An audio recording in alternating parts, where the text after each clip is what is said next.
Hello, this is Angelia with today's wisdom.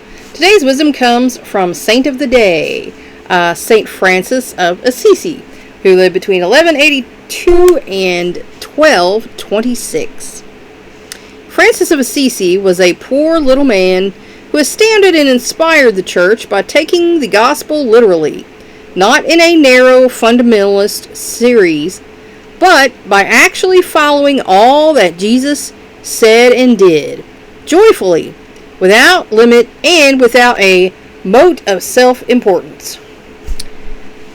And that's hard for a lot of people, you know. We try to do the good thing. We're proud of ourselves, you know, for doing a good thing. So sometimes it's hard to be humble when you do the right thing. But that's how Jesus was, so that's important to be something, for you to work on.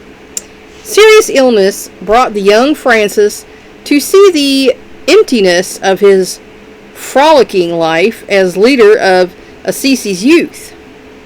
Prayer, lengthy and difficult, led him to a self-emptying like that of Christ, climaxed by embracing a leper he met on the road.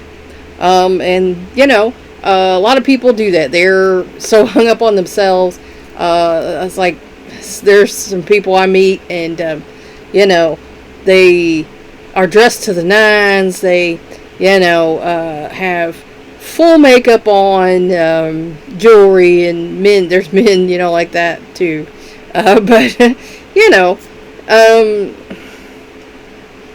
are what you are, I might look nice, but like this shirt I got when like my middle child was maybe, I don't know, young, about 6, 7, something like that.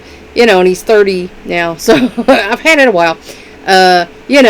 This jewelry is clearly marbles if you look at it close, but they have like little flowers in them, so they're pretty and all. And this was given to me, by my mother-in-law. So I don't wear base, I don't wear powder anymore. I just wear, I do my eyes and some blush and some chapstick. So, I probably don't have to do any of it. I know a woman who doesn't wear any makeup or jewelry at all. That's just the way she believes. That's something that if you want to do that, you can certainly do that. But do I think there's anything wrong with doing a little bit?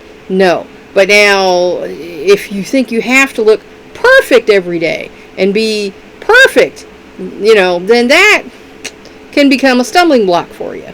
And I don't know how many of us would embrace a leper. I don't think I would, honestly, so it symbolized his complete obedience to what he had heard in prayer. Francis, everything you have loved and desired to the flesh, it is your duty to despise and hate, if you wish to know my will.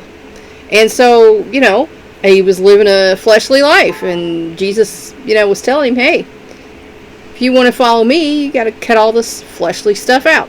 And like I say, I know people who don't believe in marriage. They believe in partners and bed hopping. And, my husband and I went to a hotel down near where our farm is. And it's a swingers party there every weekend. We didn't know this.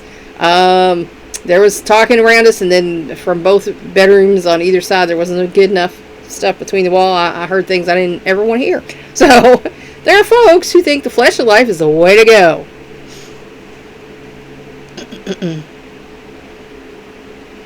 And when you have begun this, all that now seems sweet and lovely to you will become intolerable and bitter. But all that you used to avoid will turn itself to great sweetness and exceeding joy. That's something I believe. I mean, when I was younger, I was not, into being a Christian. I was not a good person. I was, in fact, going the other way. But then Jesus entered my heart, and through Vacation Bible School, and I realized that I was just ignorant. I didn't know any better. I was doing these things because other people were doing these things, and these are things I saw.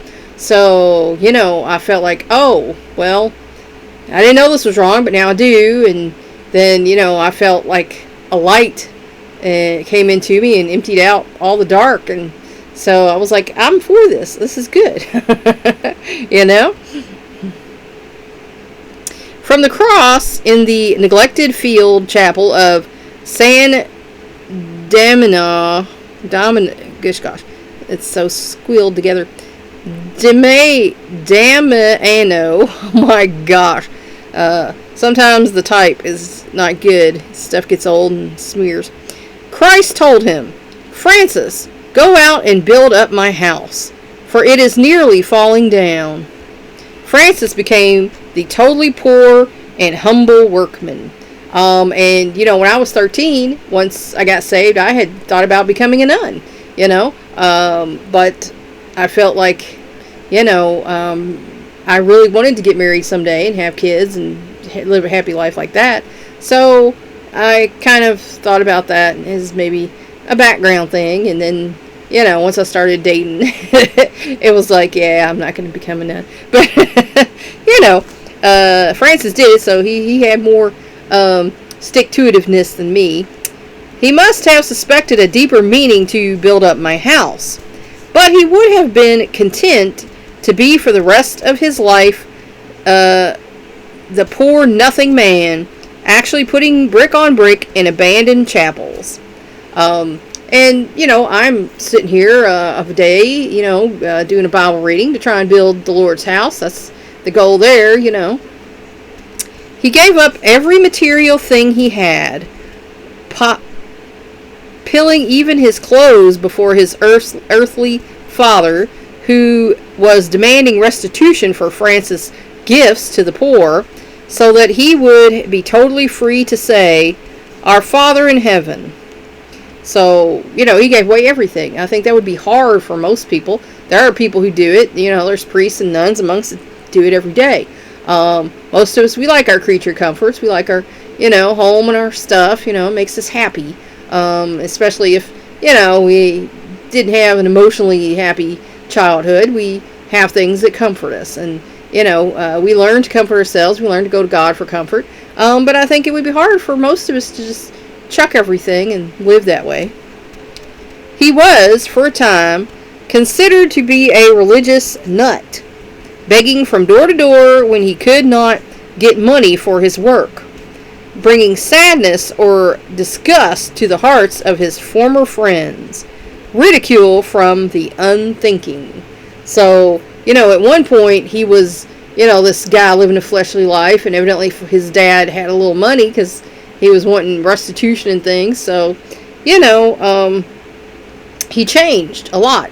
I was talking with my middle son yesterday about, you know, his divorce and how his wife had changed a whole lot from the person she was when they got married to the person she ended up being when they got divorced. And that happens. And, you know, in his case, it was clearly changing for the better. But genuineness will tell. A few people began to realize that this man was actually trying to be Christian. He really believed that Jesus said, Announce the kingdom. Possess no gold or silver or copper in your purses. No traveling bag, no sandals, no staff. And that's from Luke 9, 1 through 3. So he was taking this stuff literally, and he was doing what Jesus said to do. So, you know, like I said, he can only be commended for that, because I think a lot of us were just not going to do that, you know, whether we just couldn't or wouldn't or whatever. Francis's first rule for his followers was a collection of texts from the Gospels. He had no idea of founding an order, but once it began, he protected it and accepted all the legal structures needed to support it.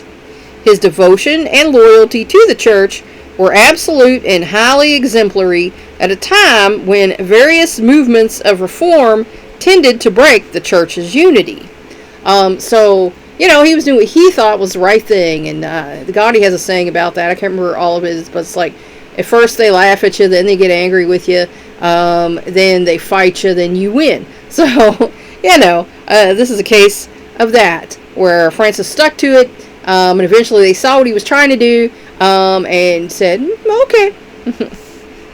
He was torn between a life devoted entirely to prayer and a life of active preaching of the good news. And, sometimes that's the case. Some guys, they decide just to be a monk, or a woman decides to be a nun.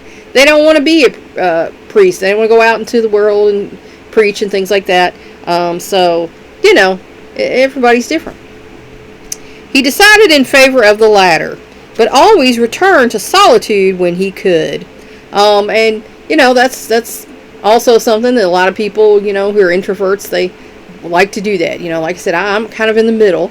I like to go out and socialize and have fun with folks and talk to folks. But then I also like to come home and have some alone time, be alone and gather my thoughts and get together with myself. He wanted to be a missionary in Syria or in Africa, but was prevented by shipwreck and illness in both cases. And a lot of us would like to go do stuff like that, but, in my case, the money's not there, so... He did try to convert the Sultan of Egypt during the Fifth Crusade. So, that was a pretty cool attempt. During the last years of his relatively short life, he died at age 44. He was half blind and seriously ill. 2 years before his death, he recalled the stigmata, the real and painful wounds of Christ in his hands, feet, and side. So, there are folks, there's been several cases that people receive the stigmata because they're so close to Jesus. On his deathbed, he said over and over again the last addition to his canticle of the Son, "Be praised, O Lord, for our sister death." He sang Psalm 141, and at the end asked his superior to have his clothes removed when the last hour came, and for permission to expire lying naked on the earth, in imitation of his Lord. And so, he wanted to be that humbled when he died. We adore you and we bless you, Lord Jesus Christ, here and in all the churches which are in the whole world, because by your holy cross you have redeemed the world. And that's a quote from St. Francis. So, he lived a pretty devout life. So, if you feel that way, that might be, something to think about. Please like and share this wisdom so we can spread it around the world. If you want to help me out, subscribe to my YouTube channel. If you want to help me out even more, go to my Patreon page and become a patron. Thanks for watching. That's all for now. Until next time.